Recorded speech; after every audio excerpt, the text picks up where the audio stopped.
Lições de Doutrina Bíblica.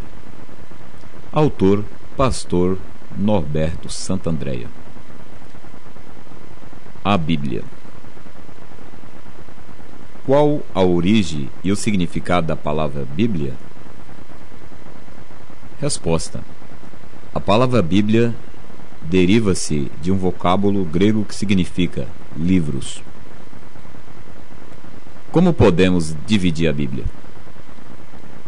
Resposta: Velho Testamento compreende 39 livros e narra a criação do homem e a história de Israel até a vinda do Messias.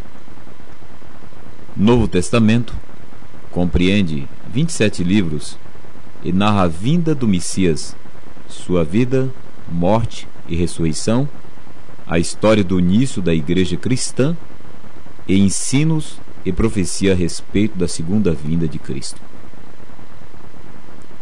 A Bíblia foi escrita por quantos escritores? E qual o tempo que se levou para que fosse escrita? Resposta: aproximadamente 40 autores escreveram a Bíblia.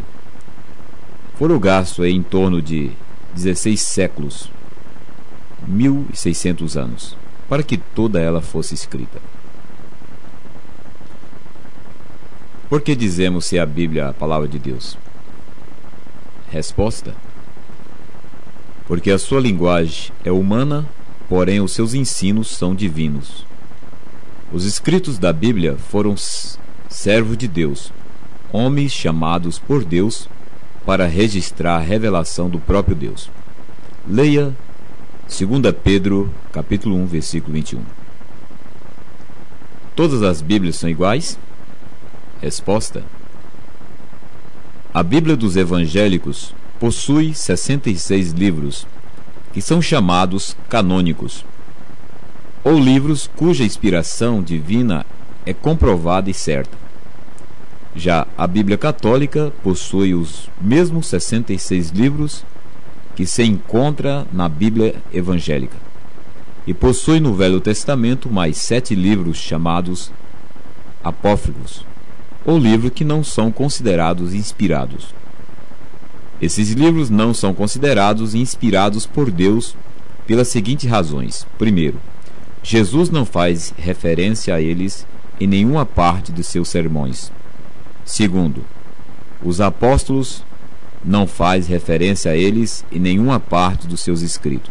Terceiro, esses livros não foram incluídos pelos judeus no cânon do Velho Testamento. Quarto, os ensinos desses livros se chocam frontalmente com os ensinos das Escrituras Sagradas. Quinto, eles não têm cunho de autoridade divina. Leia 2 Macabeus, capítulo 15, versículo 38 ao 39. Veja que o autor do livro pede desculpa se cometeu algum erro. Porque a Bíblia é para nós a única regra infalível de fé e prática? Resposta: porque nela nós encontramos toda a orientação, tanto para a nossa fé, como para o nosso viver diário. Ela é a base da doutrina e da vida daqueles que crêem no Senhor Jesus. A Bíblia é o padrão único e suficiente do que cremos e praticamos. Leia o Salmo 119, versículo 105. A Bíblia.